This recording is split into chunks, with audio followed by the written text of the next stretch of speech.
So this month, we are in conversation. We're in a sacred conversation about what it is to be in community, to be a spiritual being having a human experience here at Unity of Fresno. You can see that we have some prayer flags building in our sanctuary, and they are your responses. They are your responses to my request for you to discover what is the best about Unity of Fresno. They are your responses to what do we dream and aspire to be at Unity of Fresno. I know for a fact that Celia has dreamed of being a chaplain for a while. I think it was one of the things she told me when I was here in January during my interview session. And then Rosa told me again. And then Celia reminded me. And Spirit opened the opportunity for it to manifest. Because that's what Spirit does. So I'm so grateful. Today our topic is design. I have a quote from an American businessman, Jim Rohn. He said, "Happiness is not something you postpone for the future. It is something you design for the present." It's a good one, worthy of repeating. Happiness is not something you postpone for the future. It is something you design for the present. And so our activity today is obviously we are going to design our happiness in a roundabout way. As we collectively move into this place of designing, we are listening. I am listening to the dominant themes that you are revealing as a community through the answering of these questions. And so the positive core of all we are is just openly revealed. It comes through you, through your mind, through your heart, through spirit, through your hand, onto that paper. It fills this room. Have you noticed a shift? Yes. It's not just the music team, it's all of you expressing what is it I hope, what is it I dream, what is it I desire. So the things that you are passionate about are being expressed loud and clear. Makes me excited to read all these ideas throughout the week. So our goal through this process is simplified in a quote from Les Brown, who is a motivational speaker. You may have heard of him. He says, "We must look for ways to be an active force in our own lives. We must take charge of our own destiny and design a life of substance and truly begin to live our dreams." That's exactly what we're doing, is we're divining a life of substance so that we at Unity of Fresno can live our dreams, not just individually, but collectively as a community, and to reach out to the broader community as well.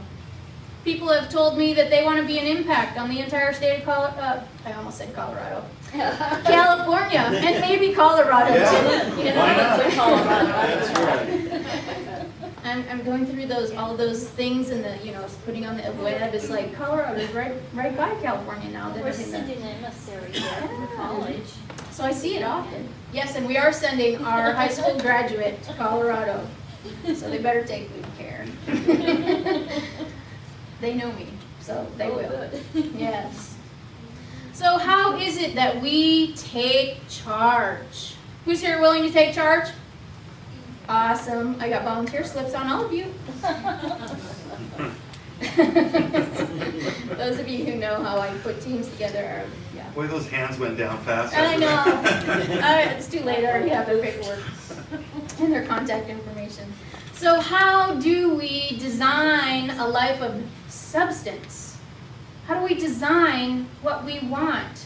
Charles Fillmore said that everything in the universe is divine substance. It's just energy that we, through the power of the law of mind action, can create and manifest, as Celia did, by speaking what she desired. She'd like to see a chaplain program. I'd even be willing to be a chaplain. And I gave her the manual. It's this thick. It's not one sitting reading, but it's information, and she had the ability already. She was doing everything that she knew how to shape substance, to create a desire that not only fulfilled her heart, but will serve all of you. And when Spirit sees a win-win, Spirit says yes. I say yes. So one of the ways that we now need to look at Unity of Fresno is from the perspective of divine substance. How can we use the tools of unity and use the teachings of the Fillmores to shape that substance? Last week I shared two opportunities that both Charles and Myrtle shared about perceived prosperity, unstable, black and white. They were in the red. Myrtle said faith. Charles said you decide to be prosperous, and once you decide, the universe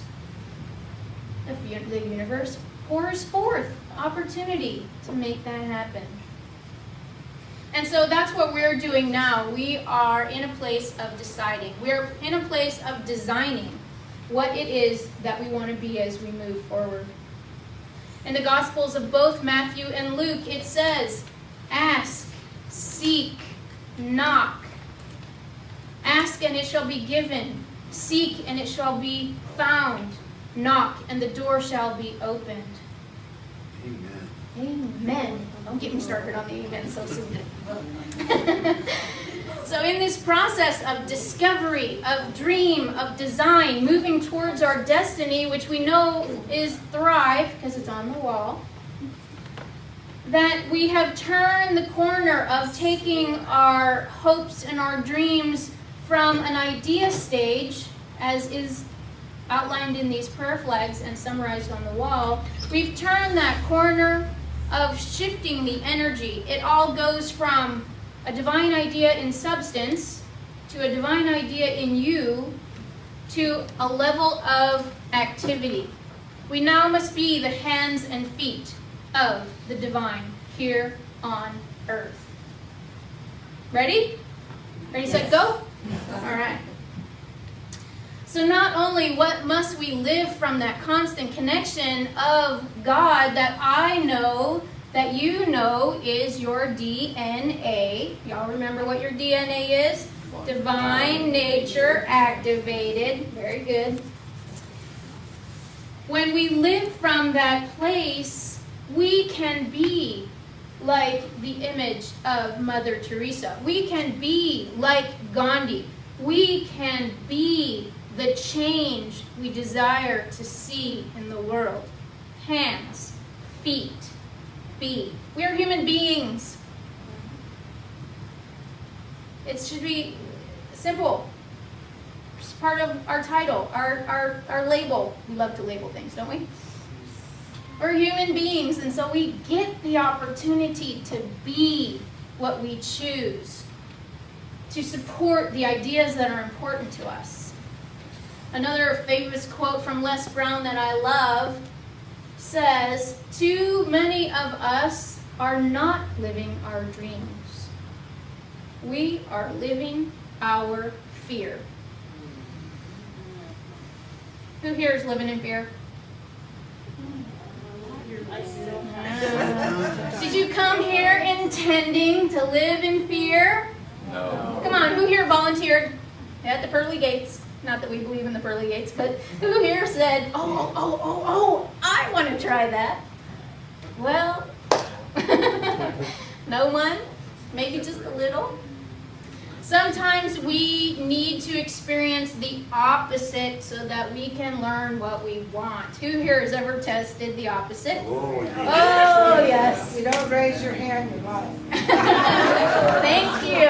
Well said. Better from you than me. Yes, you're only fooling yourself. Everybody else knows that we've all tested the opposite. We encourage learning about opposites with our young people. So, I personally didn't come here to live in fear. I know for a fact that I came to this planet to be a transformative agent. I have a few years to look back upon my life to see that I am one of those people that always said, yes, sign me up, I'm ready. Scared my parents. Had a motorcycle, I skydived, I did all the bizarre things because I wanted to experience life. I wasn't gonna live in fear. Did I break a leg and a bone here and there? Sure, but it was part of the experience. So taking a risk doesn't scare me. It's a part of life. If you don't stand on the edge once in a while, how are you gonna know what's out here, or out here, or out here?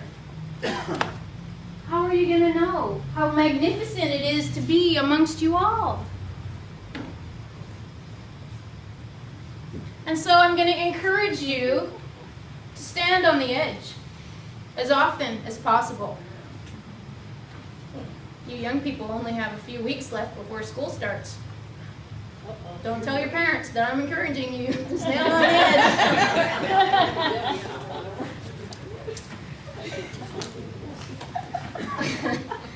I've been working with teenagers too long. So, does change scare people? Yeah. Why? Because you're on the edge. If you stand too far on the edge, there's a little instability. Do we have some instability going on right here? In your individual lives, in our collective lives, in our Unity Center? Yep. So? Yeah. So what? Half of you is still on stable ground. Focus on that. We are together, we have this building, we have each other, we have an amazing philosophy, we have an amazing music group, we have kids over across the way that just sort of pile in from time to time. We have our oneness with God. Can't shake that.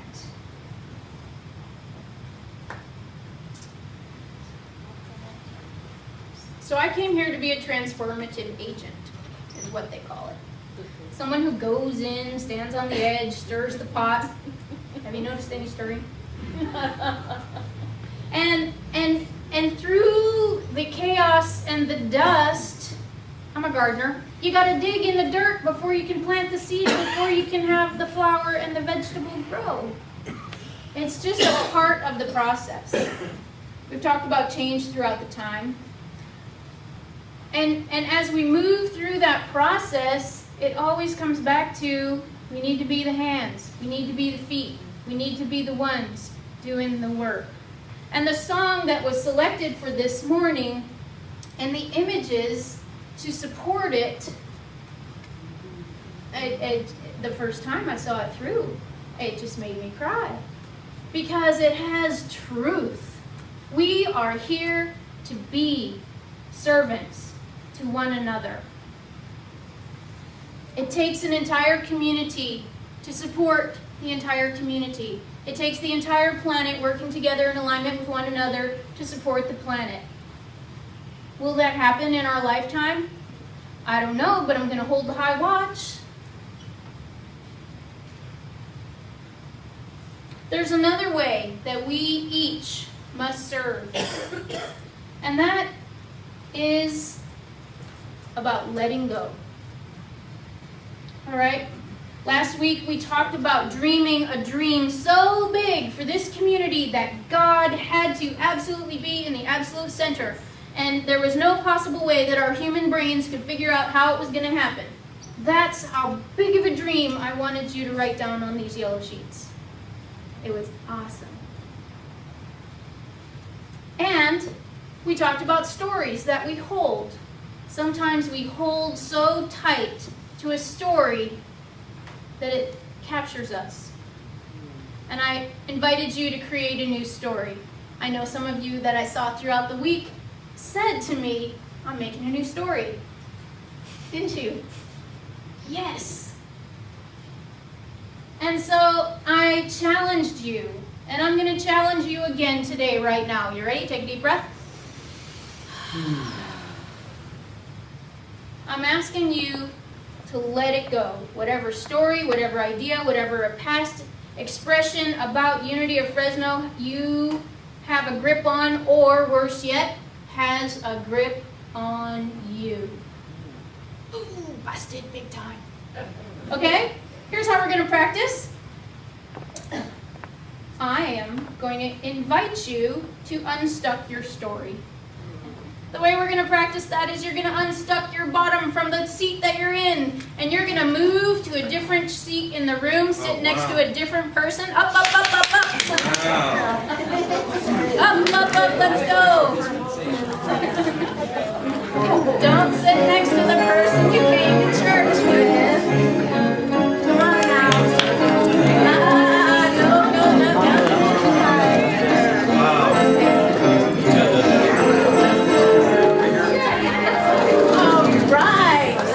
Lost my chair. So I'm not stuck too when I go back to sit down. Well done, team. So let's breathe. How did that feel? Feels good, doesn't it? Introduce yourself to your new neighbor. You got a lot in common.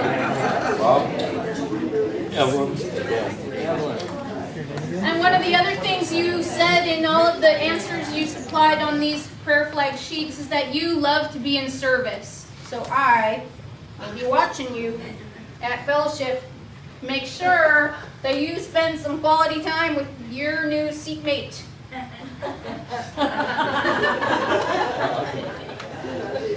All right, you guys are awesome. I love that you can just go with the flow. I knew that about you right away. You aren't going to let us not. That's true. Well said. All right, so one of the things about these prayer flags hanging in our sanctuary, and each week there's another row, is the prayer flag the prayer flag concept from the Buddhist tradition allows the intention of the prayer to be circulating in the air and in the breeze. The Buddhists leave up those prayer flags until they disintegrate and are nothing but dust. We won't leave these up quite so long, but the intention is the same. We want all of this dream and design and discover and destiny energy to fill the essence of this community. So that's why they're up there. So as we move forward to design some of our process, know that as you put forth your inspiration from the divine through your own mind and heart, through your hand and onto the paper, we are filling the room with our energy and our intentions. We're writing a new story, a value-based story about who we have come here to be and how we choose to show up in the world. We are holding God's vision in our hands as we go through this process. We will know that this vision that is being revealed will be inspired. Will be inspired by a realm bigger than you and me and your new seatmate. It's bigger than all of us. It's grander than all of us. And it's going to take the divine to make it happen. Ernest Holmes said that the law of mind action quickly creates one form for us as it does another. So we must allow the patterns of our thought to become molded from the highest sense of what we possess. So at this time, let us go back and address our future. Kim will be handing out this week's questions. And so this is where we design. The process is, for anyone who hasn't been here recently, You write the idea that comes to the top of your head. This is not an epic or an essay. This is what comes off to your heart. You have all of 3 minutes to complete the process. Tick, tick, tick, tick, tick. That means when Jim's done playing this song, the ushers will be collecting these documents. Maybe we'll give you 4 minutes. So allow your heart to speak. Allow your heart to unfold. If it stumps you, move on to the next question. We are exploring what is the divine potential for our future. What vision excites me the most? What are my priorities? What must I release in order to be more? And what skills and talents do I have to contribute?